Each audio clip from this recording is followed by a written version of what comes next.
এখন আপনার যে কোনো ভিডিওকে হাইড করে ফেলুন শুধুমাত্র এমএক্স প্লেয়ার দিয়ে। আপনি যে ভিডিওটি হাইড করতে চান তার জন্য যা করতে হবে, ভিডিওটি প্রথমে সিলেক্ট করতে হবে। দেখুন আমরা একটি ভিডিও সিলেক্ট করছি, তারপরে এটিকে রিনেম করতে হবে। রিনেমের একদম প্রথমে আপনার ভিডিওর নামের প্রথমে একটি জাস্ট ডট বসিয়ে দিবেন। ডট বসিয়ে ওকে করে দিলেই এরপরে দেখুন আমার ভিডিওটি হাইড হয়ে গেছে।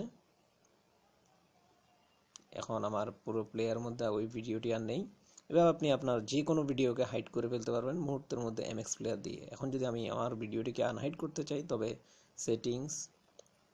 সেটিংস থেকে উপরে যে লিস্ট আছে লিস্ট, এরপরে একদম নিচে show hidden files and folder নামে একটি অপশন আছে, সেটিকে টিকমার্ক করে দিতে হবে।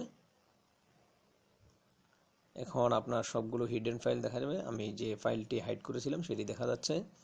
এখন আমি এটিকে পার্মানেন্টলি আনহাইড করব। আবার রিনেমে গিয়ে এটির ডট চিহ্নটি উঠিয়ে দিলেই আমার এটি কমপ্লিটলি আনহাইড হয়ে যাবে। তো এভাবে যে কোনো ভিডিওকে আনহাইড করে ফেলুন। বিভিন্ন রঙে রাঙিয়ে তুলুন আপনার এমএক্স প্লেয়ারকে। আপনি চাইলে আপনার প্রোগ্রেস বার, কন্ট্রোল সব কিছুর কালার চেঞ্জ করে ফেলতে পারবেন। এর জন্য যা করতে হবে, সেটিং, প্লেয়ার, দেন স্টাইল অপশনটিতে ক্লিক করার পরে দেখুন আমরা এখন প্রোগ্রেস বার যেটি আছে এটি চেঞ্জ করব।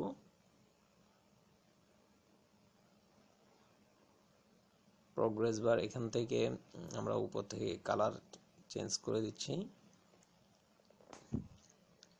চলুন ওকে, এরপর দেখে নিন আমাদের এমএক্স প্লেয়ারের প্রোগ্রেস বার, যেটি দিয়ে আমরা বাড়াই কমাই। এই প্রোগ্রেস বারটি দেখুন আমি যে কালার দিয়েছিলাম সম্পূর্ণভাবে সেটি হয়ে গেছে। এভাবে আপনি আপনার পছন্দ মতো প্রোগ্রেস বারকে কালার করতে পারেন। এরপরে আবার চলুন সেটিং, প্লেয়ার, স্টাইল। আমরা এখন কন্ট্রোল অপশনটিকে, কন্ট্রোলে যত ধরনের অপশন আছে সেগুলোকে কালার করে ফেলবো। আমি একটি কালার সিলেক্ট করছি, আপনি আপনার পছন্দ মতো কালার সিলেক্ট করবেন, দেন ওকে। আসুন এখন প্লেয়ারে দেখুন আপনার যে কন্ট্রোল, এই যে নিচে কন্ট্রোল এবং উপরে যে গানের টাইটেলটি আছে সব কিছুর কালার চেঞ্জ হয়ে গেছে। HW, তারপর সাউন্ড আইকন সব কিছুর কালার চেঞ্জ হয়ে গেছে। এবার আপনি আপনার পছন্দ মতো কালারটি দিতে পারবেন। এরপর চলুন আমরা আমাদের পুরো ফ্রেমটিকে কালার করে ফেলবো। এর জন্য আগের মতোই ফ্রেম অপশনে গিয়ে আপনি আপনার পছন্দ সেই কালারটি দিবেন। এরপরে কালারটি অ্যাডজাস্ট করে নেবেন।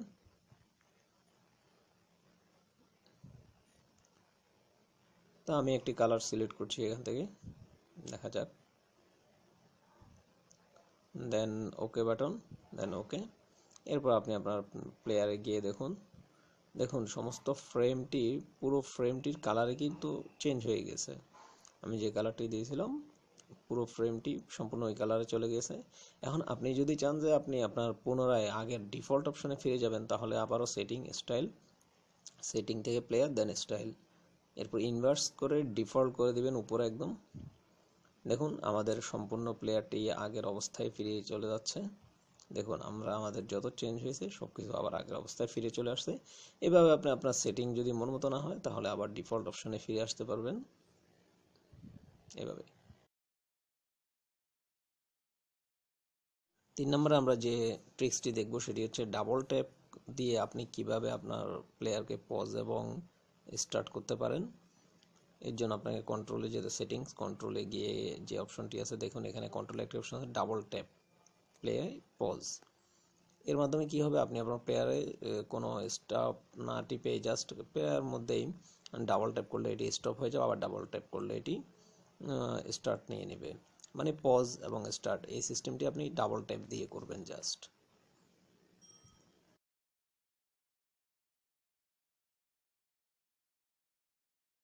চতুর্থ নম্বরে আমরা যেটি দেখবো সেটি হচ্ছে ব্যাকগ্রাউন্ড প্লে। তার জন্য আপনাকে যা করতে হবে, সেটিংস থেকে প্লেয়ার অপশনে গিয়ে আপনি একদম নিচের দিকে ব্যাকগ্রাউন্ড প্লে নামে একটি অপশন পাবেন। এই ব্যাকগ্রাউন্ড প্লেতে মার্ক করে বেরিয়ে আসবেন। এরপরে আপনি আপনার প্লেয়ার যে কোনো ভিডিও চালু করার পরে আপনি যদি এমএক্স প্লেয়ার থেকে বেরিয়ে আসেন তবুও সেটি আপনার ব্যাকগ্রাউন্ডে আপনার মিউজিকটি চলতে থাকবে, ভিডিওটি অফ হবে না। দেখুন আমাদের ভিডিওটি ব্যাকগ্রাউন্ডে চলছে। আপনারা আবার খেয়াল করে দেখুন উপরে আমি যখন দেখুন আমার ভিডিওটি উপরে চলছে, আমার নোটিফিকেশন বারের ওখানে আমার ভিডিওটি দেখা যাচ্ছিল। তো এইভাবে আপনি আপনার যে কোনো ভিডিওকে ব্যাকগ্রাউন্ডেও চালাতে পারবেন, যে আপনি ব্যাক করলেও তা অফ হবে না এই অপশনটির মাধ্যমে।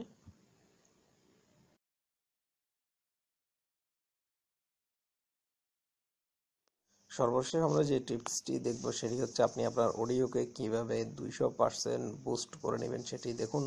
নর্মালি এমএক্স প্লেয়ারে আমরা জানি যে যা অডিও সাউন্ড যতটুকু হয়, দেখুন আমি এখানে হাইস্ট 15তে পাচ্ছি SW, এরপর আমি SW করে দিলাম, তাতেও আমার 15। অনেক টাইমে দেখা যায় অনেক প্লেয়ার SW-তে 30 পর্যন্ত আসে, বুস্ট হয়। তার জন্য আমরা যেটি করব, সেটিংয়ের পর অডিওতে ভলিউম বুস্ট নামে একটি অপশন আছে, সেটিকে মার্ক করে দিব।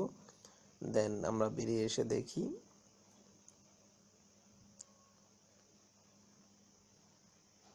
এরপরে দেখুন এই ভিডিওটি আগে যা হতো, আগে 15 পর্যন্ত আমার ভলিউম বাটন ছিল, এখন 30, মানে আমার প্রায় ডাবল হয়ে গেছে, 200% পর্যন্ত আমার